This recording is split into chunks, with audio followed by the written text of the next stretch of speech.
quando o Senhor Jesus chamou meu coração. Deus santo, misericordioso, obrigado, Pai, por tua bondade, obrigado por tua misericórdia conosco, Pai. Te clamamos, Senhor, o Senhor venha, Pai, a abrir as nossas mentes e o nosso coração. Que nós possamos, Pai, vivermos uma vida que reflita a mensagem que nós vamos aqui, Senhor Deus, receber do Senhor. Me usa, Pai, me usa conforme tua graça, Senhor, que essa mensagem chegue a mais pessoas, cada vez mais pessoas possam ouvir, Senhor. Abrir os seus corações, abrir suas mentes, e que a tua palavra, Senhor Deus, salve vidas, salve almas, para a glória do teu nome, Senhor. É isso que te pedimos, em nome de Jesus. Amém. Bem, a nossa mensagem hoje, ela tem como título, o sofrimento que refina e confirma a nossa fé. Sofrimento que refina e confirma a nossa fé. Bem, quem é pai e mãe vai entender o que eu estou dizendo claramente. Quando os nossos filhos nascem, nós não conhecemos muito do coração deles, as inclinações boas ou inclinações ruins. Mas à medida que os filhos eles vão crescendo e se deparando com os desafios da vida, as vontades então elas vão se revelando. A desobediência, a teimosia, os comportamentos bons, os comportamentos ruins. Nós começamos então a perceber neles algumas características que revelam traços do nosso próprio caráter, de quem nós somos, as nossas forças e as nossas fraquezas. Você começa a perceber isso no coração do seu filho. Para os pais aí que têm filhos muito bebezinhos, você talvez não perceba muito disso, mas para os pais, à medida que o seu filho vai crescendo, você vai começando a perceber, e aí você vai vendo aquela coisa, né? Cada dia mais, a gente começa a ver como é que os nossos filhos puxaram a nós. E aí vem aquela frase: fulano puxou ao pai, ciclano puxou a mãe, puxou a avó. E aí a gente vê aquela frase que diz: filho de peixe, peixinho é. Tem essa frase tão conhecida, tanta gente diz isso, né? Na realidade, os nossos filhos, eles são fruto do que nós somos como pessoas. Ou seja, biologicamente, o que nós somos como pessoas. Eles vieram de nós, eles têm o nosso DNA. Eles também são reflexos de nós, o que diz respeito à educação deles. A maneira como a gente ensina valores e repreende os erros, como é que a gente disciplina os nossos filhos. Eles também são reflexos da nossa educação. E também eles são reflexos dos nossos exemplos diante deles. Ou seja, eles observam como é que nós fazemos as coisas diante de Deus, diante dos homens, como é que a gente lida com os desafios da vida. Eles também estão de olho nisso, vendo o nosso exemplo, vendo o que você está fazendo, estão aprendendo. Então, basicamente, os nossos filhos são reflexo da nossa biologia, do nosso DNA, da nossa educação, da maneira como a gente lida com os nossos filhos, como a gente ensina, como a gente repreende, como a gente anima, como a gente motiva, mas também do nosso exemplo, como é que a gente se comporta. Eles estão observando isso, como é que a gente se comporta diante de Deus, como é que a gente se comporta diante das pessoas, o que é que a gente faz. Tudo isso também os nossos filhos estão de olho. Você pode agora até se perguntar: ok, pastor, mas o que isso tem a ver com esse texto aí que a gente vai estudar hoje? Bem, meus irmãos, Deus nos fez nascer de novo em Cristo. Somos hoje filhos de Deus. Ele está formando em nós o caráter dele. Em nós está sendo formado o caráter do Filho de Deus, Jesus Cristo. Deus, como nosso Pai, quer revelar em nós o caráter dele, para que a gente seja filho de peixe. Peixinho é. Cada vez mais, Deus quer, através da obra que Ele está fazendo em nossas vidas, revelar o caráter dele em nós, nos provando que nós somos filhos de Deus. É por isso que na vida cristã, precisamos cada vez mais revelar o caráter de Deus que está sendo formado em nós. Para que as pessoas olhem e digam assim: rapaz, aquele cara puxou ao pai. Quem é o pai dele? Deus. Quando isso não acontece, é uma prova de que nós não somos filhos de Deus, mas sim bastardos, que estão fazendo de conta que pertencem a Deus. E isso com certeza não irá nos salvar. Achar, mas não viver, não irá te salvar. Uma frase importante para você guardar hoje na sua vida: a vida cristã nesse mundo possui a principal missão de testemunhar primeiramente em nós, para nossa confirmação e segurança, e através de nós, para o mundo perdido, que nós somos filhos de Deus.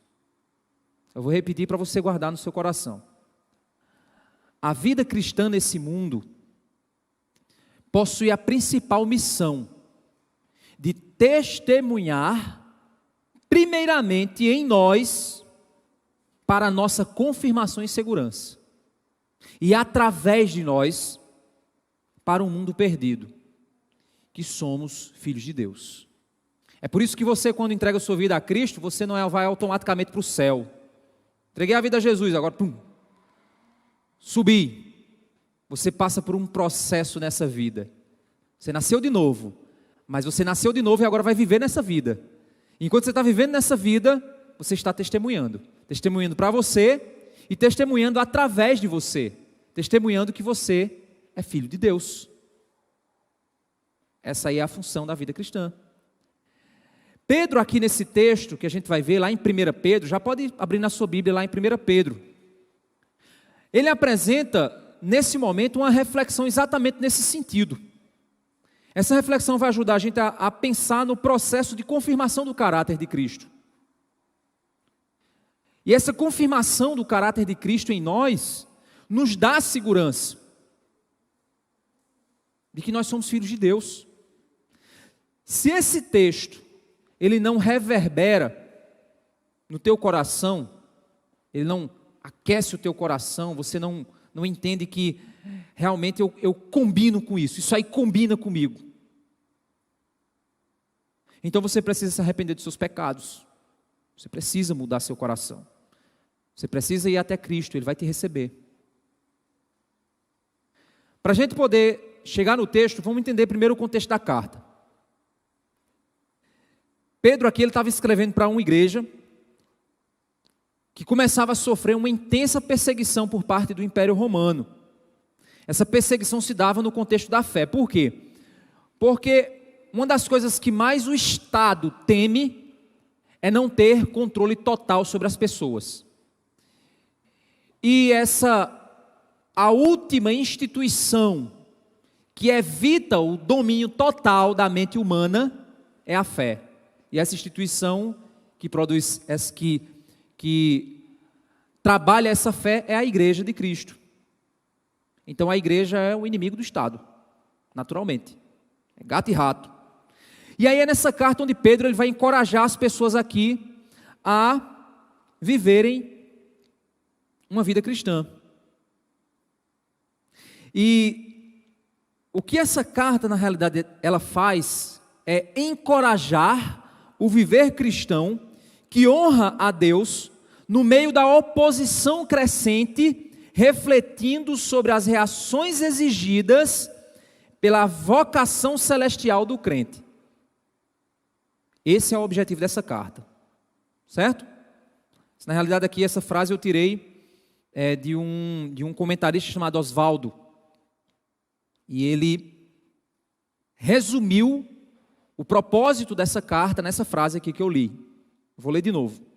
O objetivo de 1 Pedro é encorajar o viver cristão que honra a Deus no meio da oposição crescente, refletindo sobre as reações exigidas, a nossa reação, o que Deus exige, pela vocação celestial do crente. Como é que o crente tem que reagir?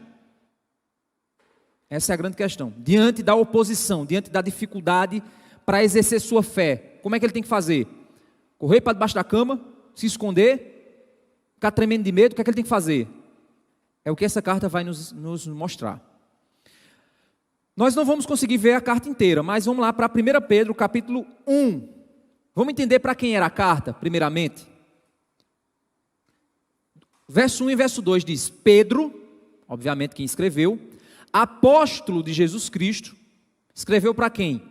Aos eleitos, que são forasteiros da diáspora, no Ponto, na Galácia, na Capadócia, na Ásia e na Bitínia. Ele está falando as regiões para as quais esse povo estava fugindo mediante a perseguição que eles estavam sofrendo, e as regiões em que eles estavam vivendo como forasteiros que são, porque nós somos forasteiros neste mundo. Mas ele repete 2 vezes na introdução, no prefácio da carta, a palavra eleitos. Aos eleitos. Verso 2: eleitos segundo a presciência de Deus Pai, em santificação do Espírito, para a obediência e a aspersão do sangue de Jesus Cristo. Esta carta é para crente. Esta carta é para confirmar para os eleitos a sua eleição. Confirmar para os chamados a sua vocação. A vocação de quê? A vocação da santificação. A vocação de quê? Da obediência. No Espírito, no sangue de Cristo. E aí ele continua dizendo que a graça e a paz lhes sejam multiplicadas. E aí, como é que essa carta comunica aos eleitos? Não é uma carta simplesmente dizendo para a Igreja Batista de Campina Grande. Então todo mundo que faz parte da igreja é para ler essa carta. Não, a carta é para os eleitos. Significando dizer que o conteúdo dela, é óbvio que diversas outras cartas o conteúdo é o mesmo, né? Vai ter o mesmo efeito. Mas eu quero usar o fato de ele estar se referindo aos eleitos aqui como aqueles que são alvo da carta, para reafirmar um conceito importante. O conceito de que somente o povo de Deus ouve a Deus. Jesus ele disse: as minhas ovelhas ouvem a minha voz e me obedecem e me seguem. Se você não quer ouvir a palavra, não quer viver a palavra, você pode até estar dentro dessa igreja, até cantando aqui, tocando. Você pode estar fazendo muitas coisas dentro dessa igreja. Mas pode ser que você não esteja ouvindo essa palavra. É claro, pastor, que eu estou ouvindo. Todo domingo eu estou aí na igreja, eu estou ouvindo. Eu não sou surdo, eu estou ouvindo. Até o surdo mesmo, ele está vendo, está entendendo a mensagem por meio das libras. Como você está dizendo que eu não estou ouvindo? O quanto essa mensagem move a tua alma? O quanto essa mensagem impacta o teu interior? Te leva na direção da santificação, te leva na direção da obediência. O quanto essa mensagem faz isso em você?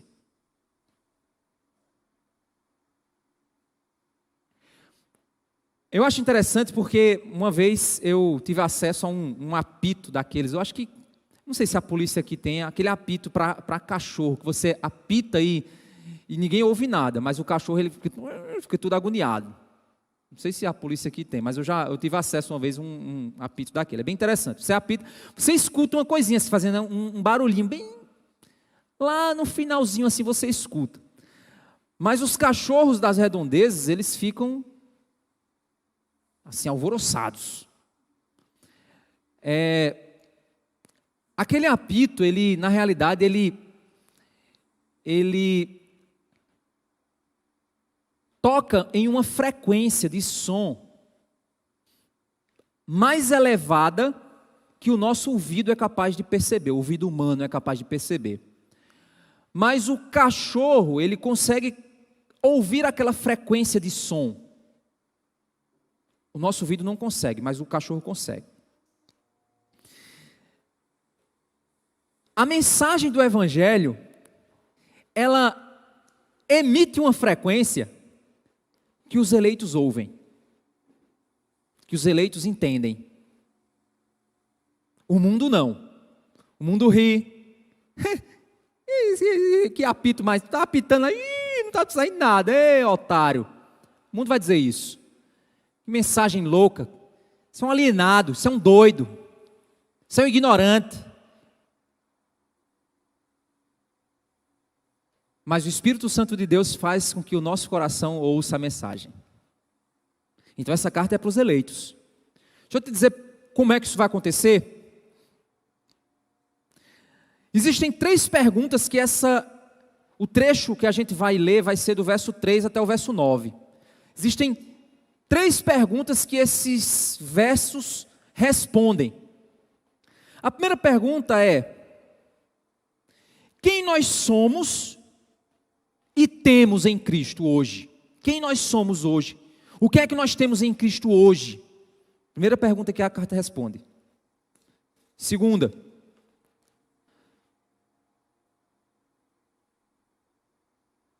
o que nós somos? O que nós passamos? E por que nós passamos por isso hoje? Por quê? Terceira pergunta: para onde vamos com o que temos hoje? São as 3 perguntas que a carta responde. A primeira: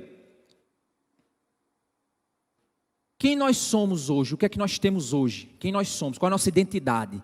A carta responde isso. O que nós passamos na vida hoje? Por que nós passamos pelo que passamos hoje? Com o que nós temos hoje? E para onde nós vamos com isso que nós temos? Essas são as 3 perguntas. Se você não é crente, você não vai aceitar as respostas. Você não vai nem ouvir elas. Você vai até ouvir com seus ouvidos naturais, mas seus ouvidos espirituais ainda estão entregues ao pecado. Ainda estão escravos, mortos em seus delitos e pecados, precisando da salvação em Cristo.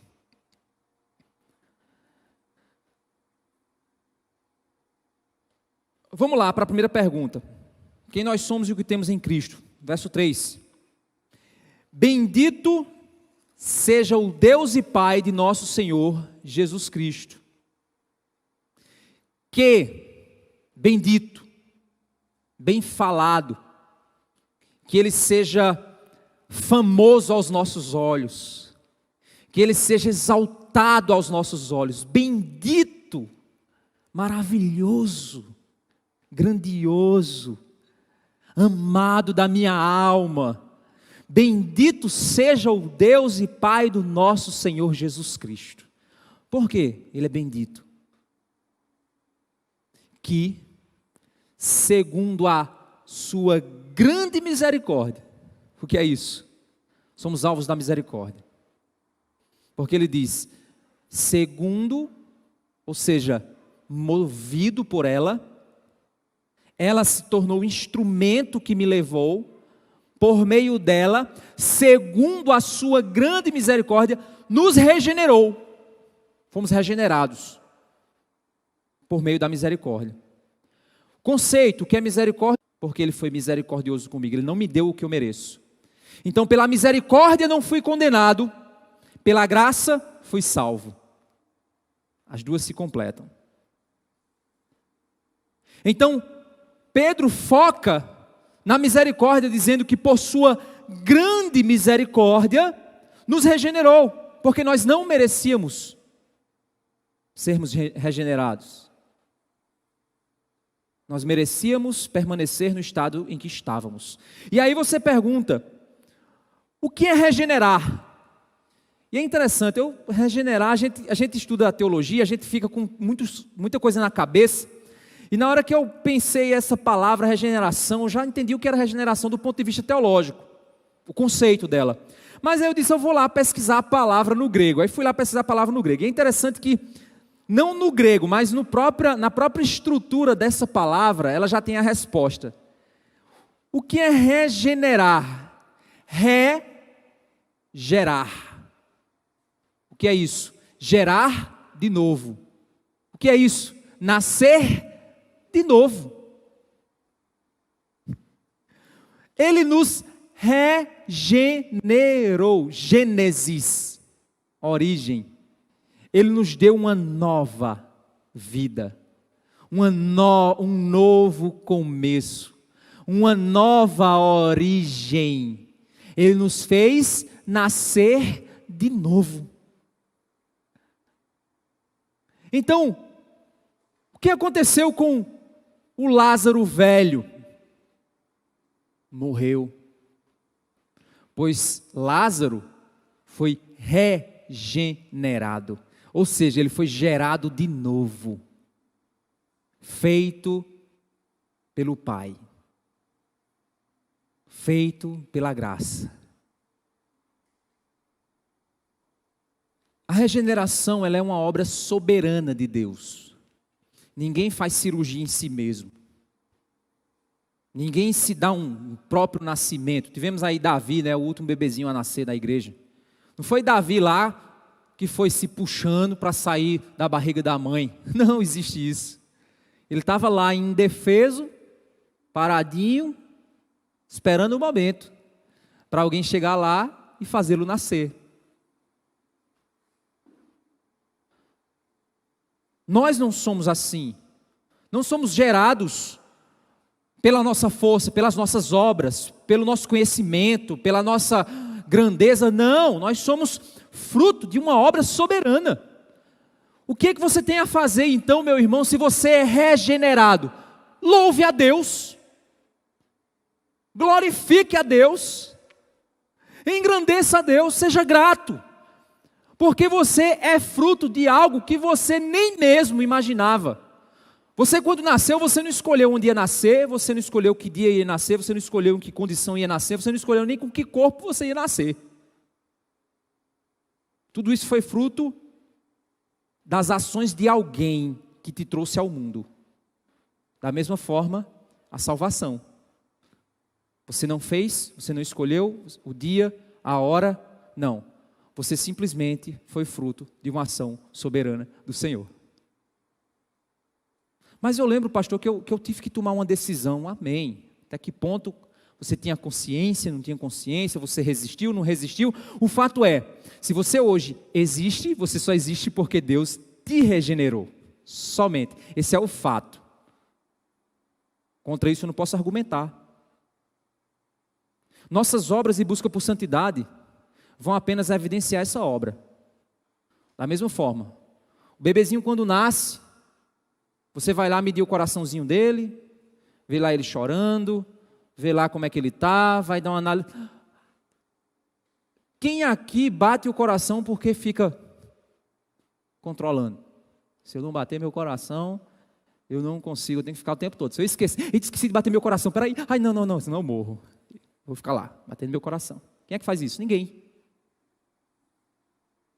Você só bate seu coração porque você está vivo. Então, o bater do teu coração é consequência de que você está vivo. As obras de santidade obtidas por um salvo, o desejo de obedecer a Deus, o desejo de se livrar do pecado, a vontade de fazer a vontade de Deus, são apenas meros reflexos da nova vida. São apenas meras evidências da salvação. E aí você diz, pastor, mas e se eu não evidenciar isso? Caia de joelho aos pés do Pai. Arrependa-se do seu pecado. Clame por misericórdia.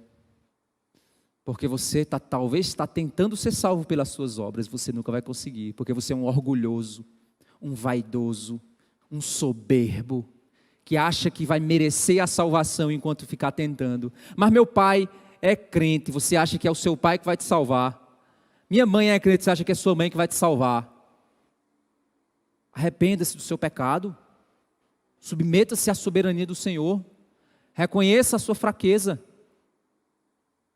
Essa evidência nós devemos buscá-la.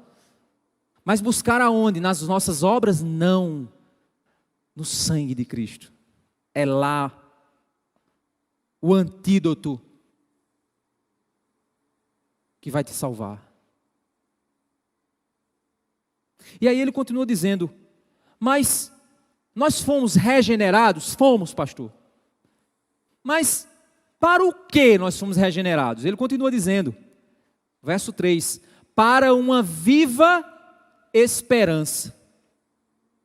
Não é uma esperança morta, é uma esperança viva. O que é uma viva esperança? Você pode pensar, o que é uma viva esperança? É uma esperança que jamais deixa de provar que ela existe, que ela é real. Imagina que esperança é uma pessoa, certo? Imagina que esperança é uma pessoa, para você entender a ilustração. Se você chega lá em esperança, e vê esperança se mexendo, comendo, dormindo, você vai lá, põe o ouvido no peito de esperança, e está lá o coração de esperança, buc, buc, buc, buc, você diz, ela está viva, está viva, está viva. A esperança está viva. A qualquer momento que eu quiser saber o estado dessa esperança, se eu olhar e ver que essa esperança ela é real, pois ela está viva. O que é uma esperança morta? Ela não dá resultado, ela não se mexe, ela apodrece, ela não tem resultado algum. A fé não é a gente esperar por uma coisa, a salvação. Para o que fomos regenerados não é uma esperança que eu estou aqui vivendo minha vida esperando, um dia eu vou chegar lá. Não, nós já estamos vivenciando essa esperança, e essa esperança se confirma dia após dia em nosso coração, circunstância após circunstância, nós somos lembrados de que essa esperança é real, atual e poderosa em nós. Um crente em Cristo Jesus jamais esquece, pois esperança está sempre viva do lado dele. Sempre lembrando a ele quem ele é, para onde ele vai, de onde ele veio, quem o salvou, quem guarda ele, quem cuida dele. Ele nos regenerou daquela condição em que nós estávamos, algo morto, não existia nem esperança na qual você pudesse, a esperança que você tinha era a vacina. Tem gente que está esperando mais pela vacina do que pela volta de Jesus. Pelo amor de Deus, gente. Um dia desse eu vi uma pessoa próxima, disse assim, eu me emocionei que fulano de tal foi vacinado, não consigo nem trabalhar hoje.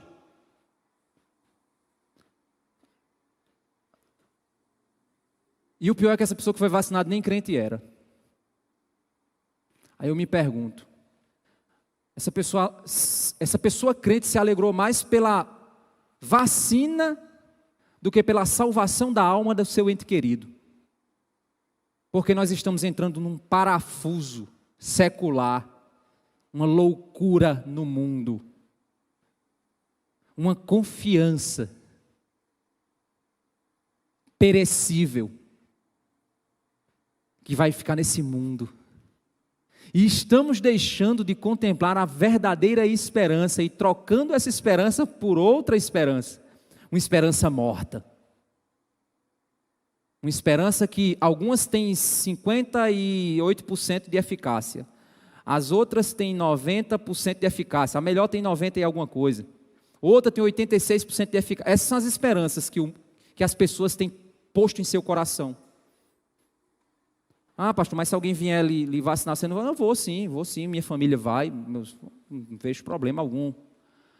Mas eu não vou me alegrar ao ponto de parecer que a minha esperança é os 86% daquela vacina. Porque não é aquela a minha esperança. Vai me trazer uma certa segurança, conforto, vai. Alegria vai, bênção de Deus, é algo que a ciência, Deus nos permitiu, ok. Não me importa se é teoria da conspiração que tem, que não tem, vai virar jacaré, não vai, não estou nem aí com isso. A questão aqui é nisso que eu ponho a minha esperança? É isso no que eu espero? Pois essa esperança vai te decepcionar. Muitos vão se decepcionar. Imaginem vocês, a gente chegando aí num nível de vacinação de, sei lá, 98% da população brasileira. Aí vem uma nova cepa do vírus. Ou então descobre-se que a vacina não foi tão efetiva quanto ela dizia. E aí, é nessa esperança que você quer se pegar? Tentar dormir sob as asas da esperança humana? Ou dormir à noite sobre as asas da esperança que não se acaba? Da viva esperança. Que esperança? Aí vamos olhar, a esperança humana a gente entendeu aqui. Vamos olhar para a esperança eterna, qual é? Uma viva esperança, mediante a ressurreição de Jesus Cristo dentre os mortos. Por que Pedro diz isso? Porque essa esperança que nós temos, mediante a ressurreição de Cristo, é porque, irmãos, a ressurreição de Cristo é um fato histórico. E olhe que a ressurreição de Cristo é um dos fatos históricos mais comprovados na história humana, em termos da existência e documentação do fato. Quem estuda arqueologia e história da maneira sincera sabe o que eu estou dizendo. É um fato histórico, comprovadíssimo. A existência de Cristo e a sua ressurreição. É um fato histórico. Então essa esperança, ela é viva porque Cristo ressuscitou de fato. Eu não tenho a esperança da ressurreição. A ressurreição já aconteceu. Eu não espero a ressurreição. Ela é fato consumado. E é com base no fato consumado que eu espero para o futuro. Porque o mesmo fato que consumou a ressurreição de Cristo, o mesmo poder que consumou a ressurreição de Cristo, é o mesmo poder que me prometeu a salvação eterna. Então eu não estou esperando em coisas que eu acho, eu estou esperando em coisas que aconteceram e que provam a existência da realidade da minha esperança. Então é uma esperança baseada em um fato: Cristo ressuscitou, por isso eu espero. Verso 4, para uma herança. Essa viva esperança me leva também para uma herança. O que é uma herança? Herança é que você recebe algo que você não trabalhou por aquele algo. Você só recebe pelo simples fato de ser filho de alguém. O herdeiro de uma herança, a única coisa que ele fez na vida dele foi nascer naquela família. Ele não trabalhou pela herança. Ele não fez nada pela herança. Ele foi completamente, totalmente beneficiado por forças superiores que puseram a vida dele naquela família para que ele pudesse herdar toda aquela herança que havia sido prometida para ele. Nós somos filhos de Deus. Não foi por nossas obras que ele nos regenerou. Não foi pela nossa capacidade de fé, de crer, que ele nos regenerou. Não por nossas obras, mas pela graça ele nos regenerou. Pela sua misericórdia ele nos santificou, ele nos chamou, nos justificou. E por algo que nós nunca fizemos para merecer, nós simplesmente nascemos filhos de um Deus que nos promete uma herança. Uma herança, verso 4, que não pode ser destruída. Ou seja, segura. Uma herança que não pode ser destruída. Sua vida, seu corpo pode ser destruído. Seu trabalho, você pode perder seu trabalho. Você pode perder sua saúde. Você pode perder sua vida. Você pode perder seu carro, seus filhos, sua esposa, seu esposo. Você pode perder dinheiro. Você pode perder tudo que tem debaixo dessa terra. Mas a herança prometida para você que é filho de Deus, você jamais poderá perder, pois essa herança não pode ser roubada, não pode ser furtada, não enferruja, não se destrói, ela não pode ser destruída. Não existe força nenhuma nessa terra, debaixo da terra e em cima no céu, que possa tirar de mim a minha salvação. Não existe. Essa herança não pode ser destruída. Que não fica manchada, pura, perfeita. Ninguém pode acusar de que foi feito algo injusto para que eu recebesse essa herança. Ninguém pode chegar e dizer assim, essa herança ele não pode receber não, porque ele é filho bastardo, ele não é herdeiro não. Houve um engano, alguém quis enrolar para dar essa herança para ele. Não, ela é pura. Quem fez do jeito certo. Quem conquistou para mim, conquistou de modo perfeito aos olhos de Deus, de modo justo, de modo santo. E essa herança não pode ser manchada, não pode ser invalidada. Ninguém pode acusar dizendo que eu não irei recebê-la, que eu não tenho o direito em Cristo de recebê-la. Ninguém vai dizer isso. Mas essa herança também, ela não murcha. A gente está ali com algumas flores, né? Que foi da celebração ontem do casamento. Essas flores estão mais feias do que ontem. Mesmo assim, você ainda vê que elas são bonitas, não são, gente? Não é bonito, né? Um arranjo lindo. Imagina, você um arranjo desse na sua casa o tempo todo sem murchar. Mas vocês estão vendo aqui, ela não está tão bonita como ontem. Sabe por quê? Porque a beleza dela está murchando. A glória dela está se esvaindo. O tempo passa e a glória diminui. A herança prometida para nós não possui essa característica. A beleza e a glória dessa herança não diminui, não reduz, não muda. O valor dessa herança, pode o dólar ir para as alturas, pode o real ir lá para o chão, mas o valor dessa herança não é alterado. E é uma herança que ninguém vai tomar de nós. Sabe por quê? Porque ele diz, está reservada nos céus para vocês. Ninguém vai tomar de você. Ninguém vai chegar antes de você. A gente diz assim, não, reserva lá para mim. Ei, é o quê? Por ordem de chegada, é? É, por ordem de chegada. Mas é o quê? Pega ficha. Então vai lá e pega uma ficha para mim. Para eu não correr risco de perder a minha vaga. Não existe isso. Essa herança está reservada. Existe lá, escrito lá, Daniel. Se alguém chegar lá e dizer, não, eu sou Daniel. Eu disse, não, você não é Daniel. Nós sabemos quem Daniel é. Antes que ele nascesse, nós já tínhamos o DNA dele, a impressão digital dele, a história dele. Nós já conhecíamos tudo a respeito dele. Essa herança pertence a ele.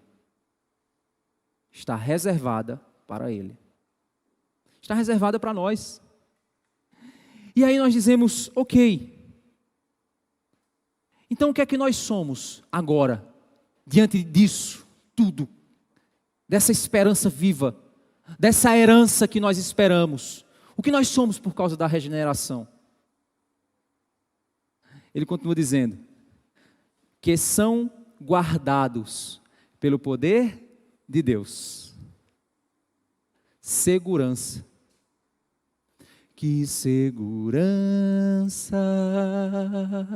sou de Jesus. Como é? Eu já desfruto gozo da luz. Me ajuda aí, gente. Eu não... Sou por Jesus, herdeiro de Deus. Ele no céu. Aí o refrão é: canta em minha alma, cante ao Senhor, dele sempre em ti louvor. Vamos parar por aqui. Olha só, que segurança. Tem pessoas que dizem assim, mas e se eu não conseguir? Não é você que se guarda, você é guardado. Não é você que se salva, você é salvo. Não é você que se regenera, você é regenerado, justificado, santificado, glorificado. Você não faz isso em você, Deus faz. Mas não só isso, Ele te dá segurança, pois Ele te guarda pelo poder dEle, pelo poder de Deus somos guardados. Que poder maior do que esse, que poderia nos tirar dos braços do Pai? Nenhum. Se Deus é por nós, quem será contra nós? Somos guardados pelo poder de Deus. Meus irmãos, nós precisamos entender que se nós achamos que temos poder sobre a nossa vida, nós estamos carregando um fardo totalmente desnecessário. Seja prudente, faça a sua parte, mas não ponha na sua conta a tua segurança. Descanse no poder de Deus. Somos guardados pela segurança, pelo poder de Deus. Mediante a fé, nós somos guardados. Quem nós somos então? Somos guardados pelo poder de Deus, pertencemos a Ele. Quem nós somos então? Recebemos o quê? Mediante a fé para a salvação, nós somos guardados para isso. Para a salvação preparada para ser revelada no último tempo. Nós somos guardados pelo poder de Deus e conduzidos em segurança em direção à herança que está reservada para nós.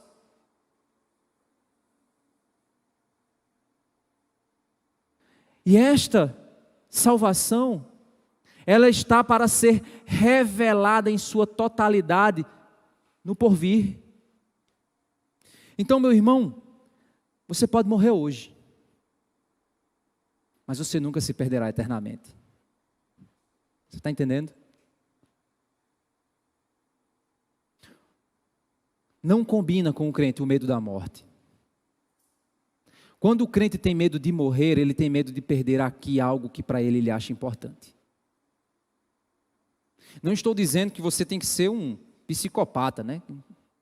Psicótico, que não tem medo de nada, né? Tem umas pessoas que fazem umas loucuras aí, sobe em cima de uns parapeitos, um negócio assim e tal, para tirar selfie e tudo mais, faz umas loucuras. Esses caras são loucos, eles têm problema na cabeça deles. Nós não desvalorizamos o valor da vida.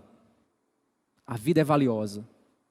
Cada segundo a ser vivido, ele deve ser vivido na presença de Deus. Ele tem valor eterno. O tempo que eu vivo aqui possui um peso eterno. Ele produz um peso eterno.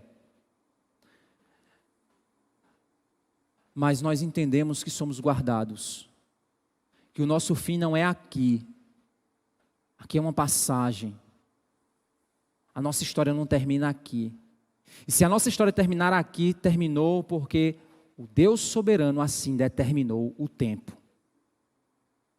Por isso que eu não acho correto os crentes trazerem para si um medo, um peso, como se a vida deles estivesse totalmente em suas mãos Entenda, eu não estou falando de irresponsabilidade. Eu não estou dizendo que você vai andar num parapeito, dizendo assim, Deus me salva. Não!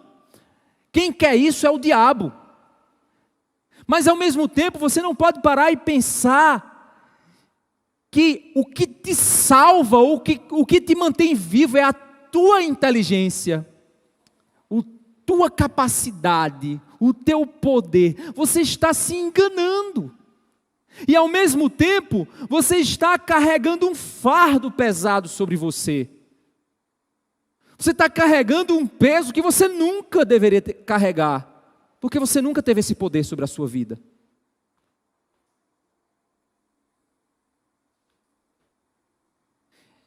E aí, meus irmãos, você diz, mas pastor, então eu não entendo então o que é a dinâmica da vida. Se eu estou aqui, mas se Deus me permitir que eu permaneça vivo, é para um propósito, amém, eu entendo isso, mas se Deus me levar, também é para um propósito, ok, eu estou entendendo. Mas então, por que as tribulações nos batem, nos abatem? E aí Pedro, ele continua dizendo aqui, ó, nós já entendemos então a resposta da primeira pergunta, qual era? Quem nós somos e o que temos em Cristo? Quem nós somos? Regenerados. O que temos em Cristo? Salvação e herança, esperança viva. O que nós passamos então, irmãos? E por que nós passamos o que passamos nessa vida de hoje? As situações que nós enfrentamos, por que enfrentamos elas? Verso 6.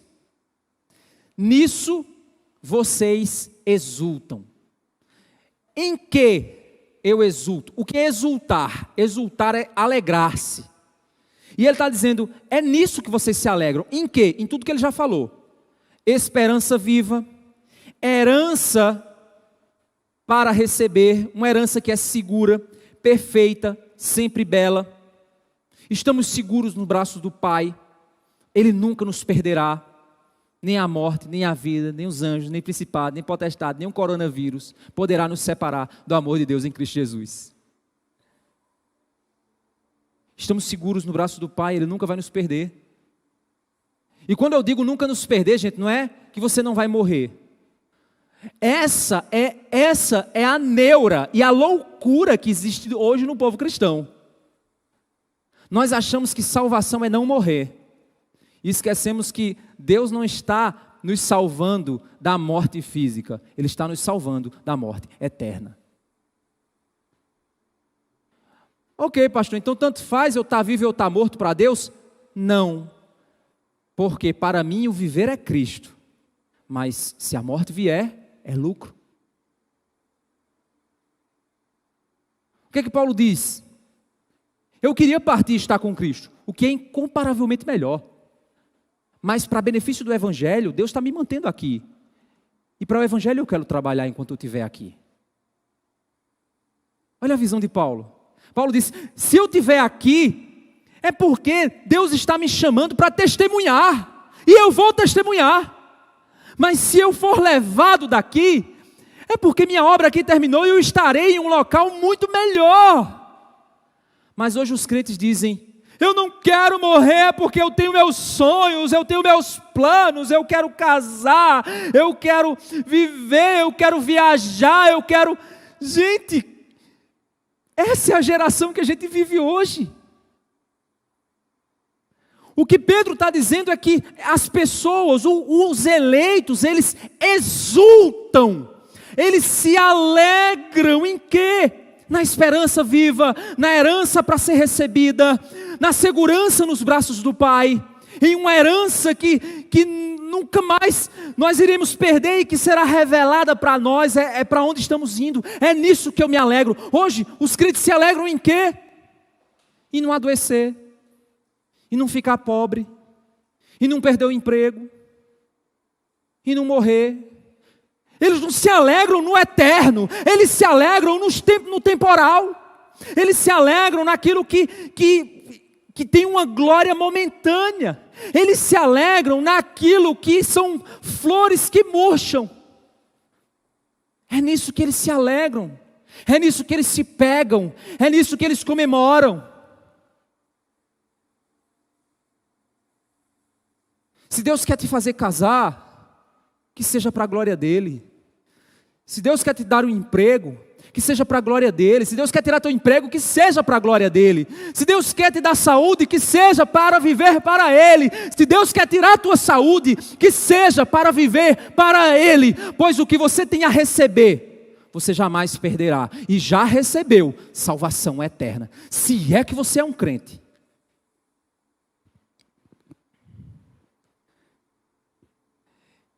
E ele diz, se é nisso que nós nos alegramos, naquilo que é eterno, na visão da eternidade, é nisso que eu me alegro. É diante disso então que Pedro ele diz, nisso vocês exultam. Embora, ele vai mudar o quadro agora, no presente, por breve tempo, se necessário. Olha só, acho interessante as palavras que ele usa aqui. Nisso vocês se alegram, vocês exultam, vocês festejam, pelo que vocês receberam, pelo que vocês são em Cristo, por tudo isso, embora que algo tire a alegria de vocês, algo machuca vocês, embora no presente, por breve tempo, pois ninguém vive para sempre. E aí é interessante quando a gente pensa em breve tempo. O que é que a gente tem que pensar quando ouvimos falar de breve tempo? 2 Coríntios capítulo 4, verso 16 a 18. Diz assim: por isso não desfalecemos, o apóstolo Paulo diz. Mas ainda que o nosso homem exterior se corrompa, ou seja, envelheça, ou adoeça, ou enfraqueça, mesmo que o nosso homem exterior se corrompa, o interior, contudo, se renova de dia em dia.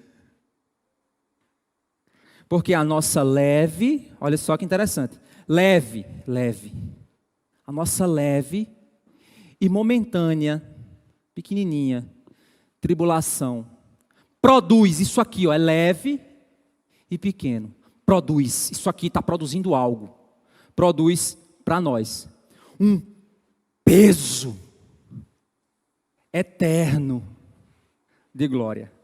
Olha que interessante, leve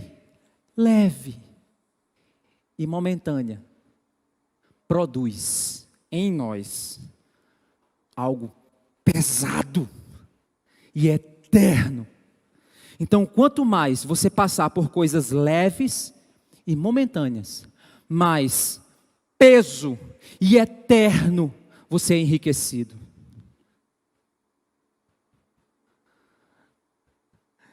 Quando eu comecei no início do culto dizendo que nós estamos passando por uma peneira, Deus está peneirando a igreja, viu gente? Você que está aí nos assistindo aí, os irmãos que estão de casa, Deus está fazendo uma peneira na nossa igreja. Eu louvo a Deus, irmãos, porque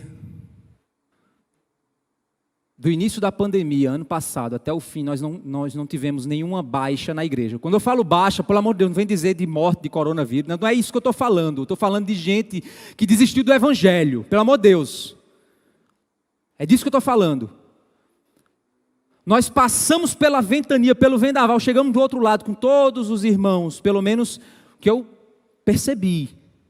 Alguns meio fraquinhos a gente vê, inconstantes, meio querendo se esconder, mas mesmo assim chegaram. Fraquinhos, mas chegaram do outro lado. Não tivemos nenhuma baixa. Diferentemente de outras igrejas, conversando com pastores, os pastores disseram, olha, pastor Lázaro, depois que a gente voltou, 30% da igreja voltou, o restante está em casa, não quer vir, estão tudo com medo. Outras igrejas, pastor, a igreja fechou, teve igreja que fechou, não tinha mais gente. Teve pastor que desistiu, foi arrumar outra coisa para fazer. E é interessante que Deus trouxe gente nova. O efeito foi inverso. Deus trouxe gente nova aqui para nós. Nosso curso de novos membros, a gente estava aí com em torno de 16 pessoas. Que talvez os irmãos não saibam nem... Não, eu vejo, às vezes o irmão diz assim, quem é aquela pessoa? Está visitando a gente, já faz uns Uns 2 meses. Ah, é, pastor, porque a gente está em cultos divididos. Está uma dificuldade maior do mundo a gente poder congregar. Está difícil a gente ser um corpo. Por causa dessas coisas que estão acontecendo. Mas estamos aí, avançando. E quando eu digo que Deus está produzindo algo eterno, Ele está produzindo algo eterno.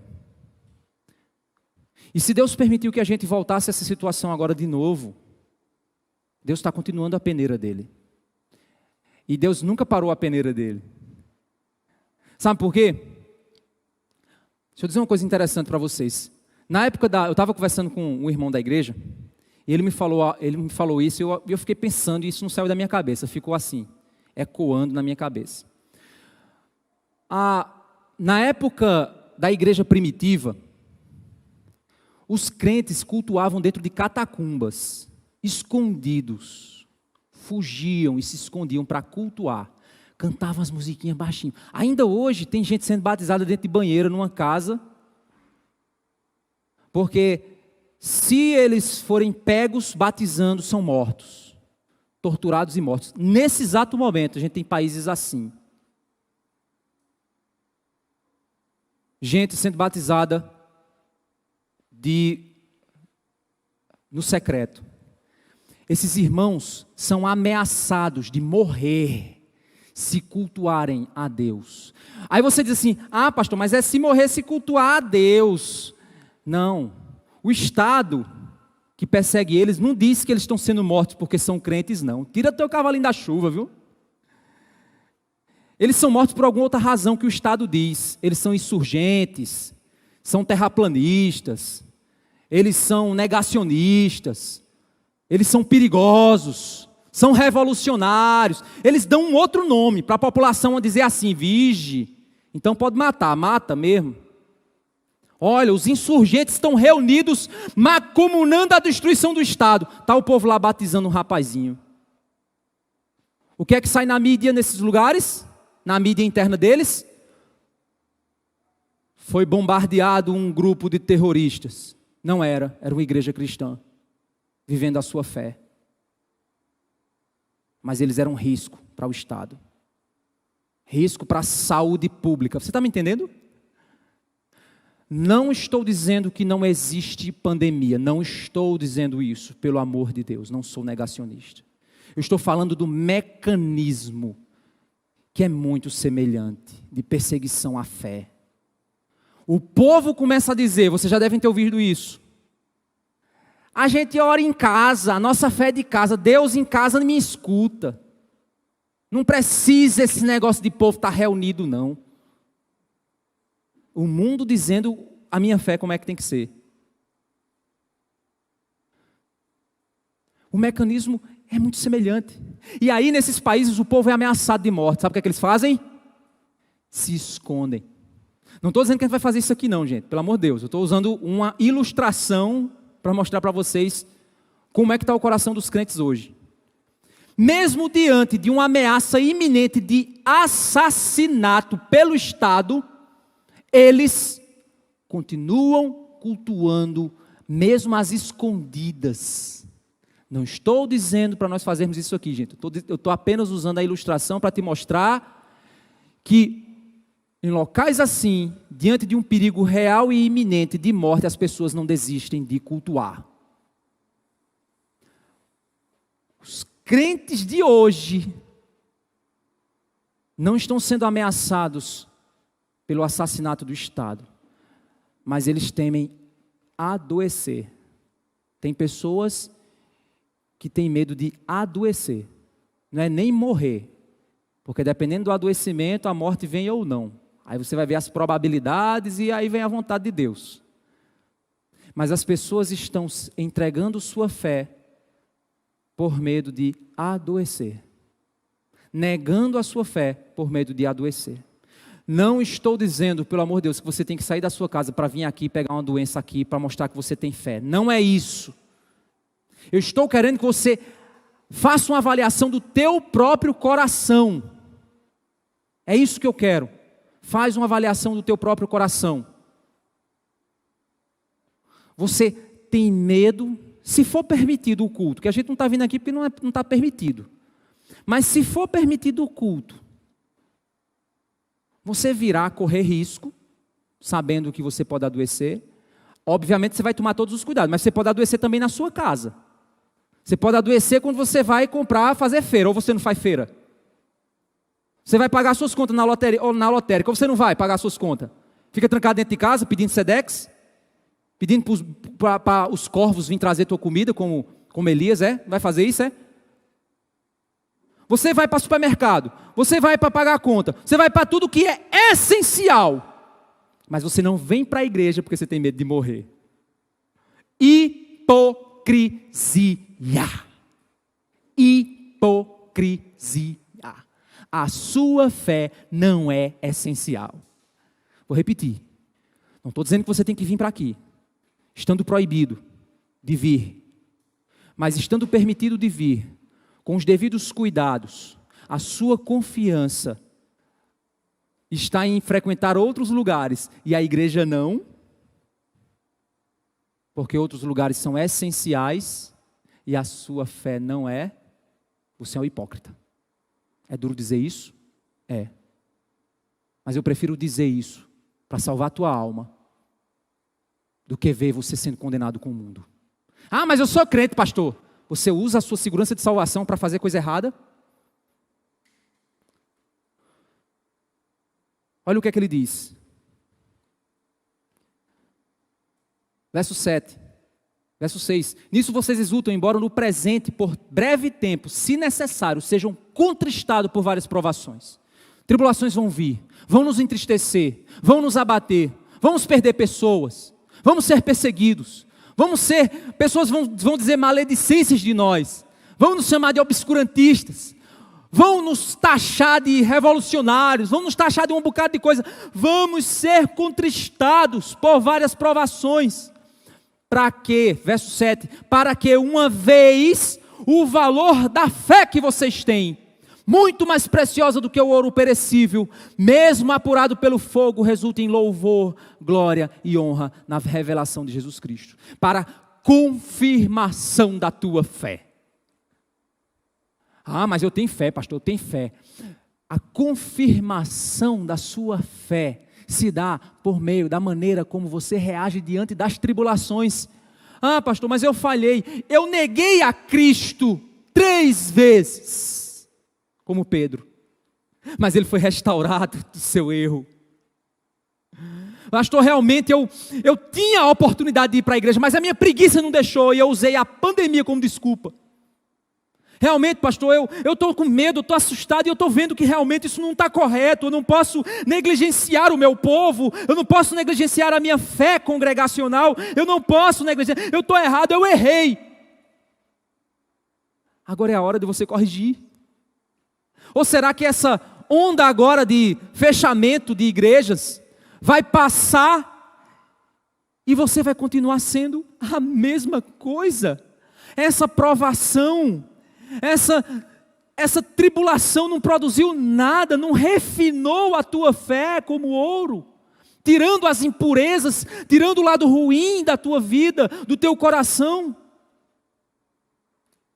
Porque a fé nas tribulações ela é refinada e cada vez mais ela se manifesta em glória e em glória e em glória, para que quando Cristo se revelar, Ele nos veja perfeitos e belos, como uma obra de arte esculpida pelas mãos do escultor. Ou você acha que se você fosse uma pedra e recebesse uma martelada, não ia doer? Deus está esculpindo, meu irmão, a tua vida, e cada martelada que Ele dá dói. Mas no fim a obra de arte é dele. E aí, meus irmãos, a terceira resposta, para a gente finalizar. Para onde é que a gente vai com o que a gente tem hoje? O que é que nós vimos? O que nós somos? O que nós temos em Cristo? Nós vimos que nós passamos por tribulações em Cristo, e essa tribulação está refinando quem eu sou, está amadurecendo, está mostrando as minhas áreas frágeis, as minhas áreas que eu preciso melhorar, está mostrando que a minha reação às tribulações é pecaminosa, que eu escuto mais o mundo do que a palavra, que eu reajo igual o mundo quer e não conforme a palavra de Deus deseja. Ô meus irmãos, vocês acham que um dia, quando o Estado perseguir a igreja, o Estado vai dizer que está perseguindo a gente por causa da nossa fé? Não é! Eles vão inventar uma desculpa. Eles vão dizer que nós somos alguma coisa. E vai ter muito, olha, tenha certeza disso, que hoje já está acontecendo isso na igreja brasileira.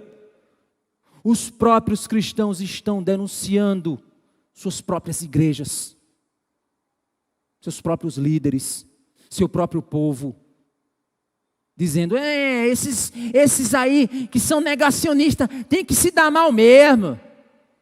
Eu sou um cristão com pensamento social. E mandando, agora não está sendo morto não, os crentes não, né? Mas um dia vamos ser, aqui no Brasil. Tenha certeza disso. Seremos, como outros países já acontece. Imagina você estar na sua casa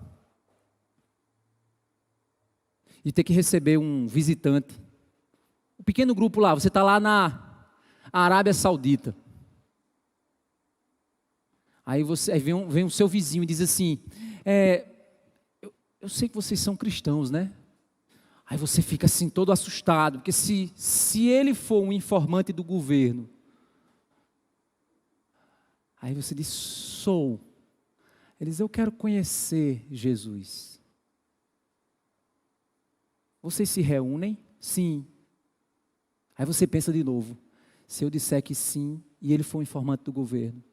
Mas se eu disser que não, e ele não tiver acesso à fé, e não for salvo, se é Deus mexendo o coração dele, sim, a gente se reúne, me diga onde é, que eu quero fazer parte disso. Aí você diz, se eu disser onde é minha casa, e esse homem for um informante, você já parou para pensar assim? Eu tenho certeza que se isso fosse aqui no Brasil, meu amado irmão, eu acho que a gente não tinha 5% das igrejas que a gente tem no Brasil. 5% das arquiteturas que a gente tem por aí. Sabe por que as igrejas estão lotadas de falso crente? Porque é fácil ser crente nesse mundo de agora. É fácil, sabe por quê? Porque no meio de uma agonia dessa, o cara diz, igreja não é essencial não. Eu fico em casa mesmo, tem problema não. Tem sim. A minha fé é comunitária. Tem problema sim. Ah, então você vai ignorar a pandemia? Não vou fazer minha parte. Vamos fazer o distanciamento, vamos fazer o que tem que ser feito. Vamos contribuir. É uma realidade, isso aí que está acontecendo é uma realidade. Mas ninguém pode redefinir o que eu sou. A minha fé. A minha igreja. Eu não posso deixar isso. E se alguém diz assim que... Ah, pastor, mas se você disser isso, vão chamar você disso e daquilo. Pode me taxar do que for, eu não estou nem aí. O problema é porque tem muito crente que está aí. Não, para eu parecer ser muito intelectual, eu vou dizer assim, não, eu fico em casa mesmo para orar. É isso que está acontecendo, gente. É isso que está acontecendo. E aí, meus irmãos, respondendo essa pergunta, porque nós passamos por isso, para sermos refinados. E aí finalizamos onde? E para onde a gente vai? Em que a gente tem hoje? Verso 8, olha que interessante. Mesmo sem tê-lo visto, vocês o amam.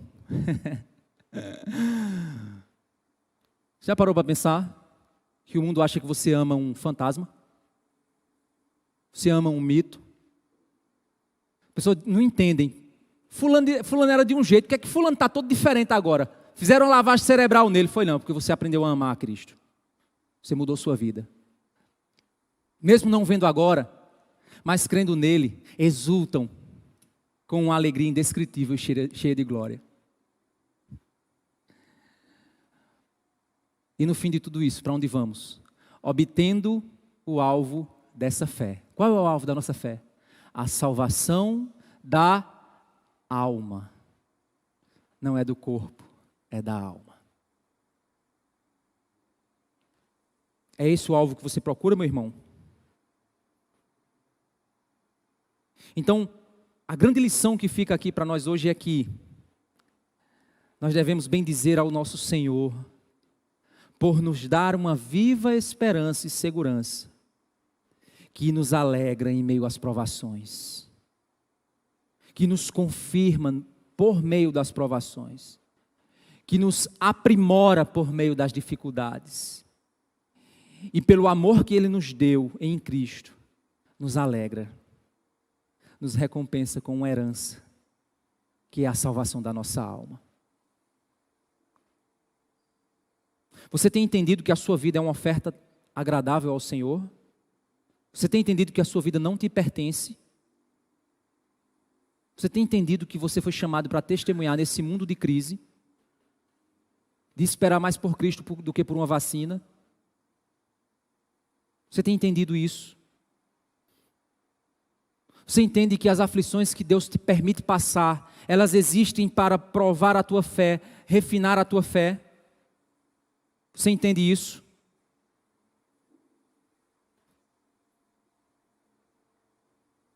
Deus está nos santificando, irmãos, e ao mesmo tempo nos usando para testemunhar Cristo em nós. Vamos orar? Senhor Deus, Pai Santo, ó Deus, nos ajuda, Pai, a crescermos na Tua graça, Senhor. Nos ajuda, Pai, a testemunharmos de modo correto.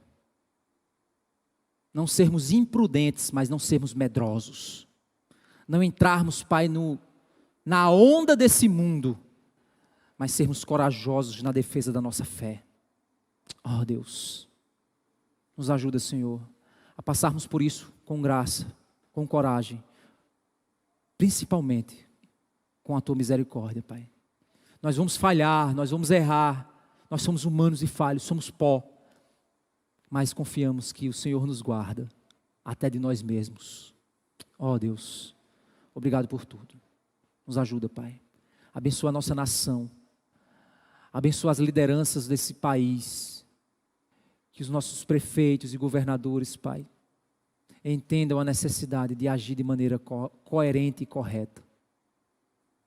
Nos concede como igreja sabedoria para sermos sal e luz, para contribuirmos com a alma daqueles que estão aflitos, concedendo um testemunho de coragem e de fé. Em nome de Jesus. Amém.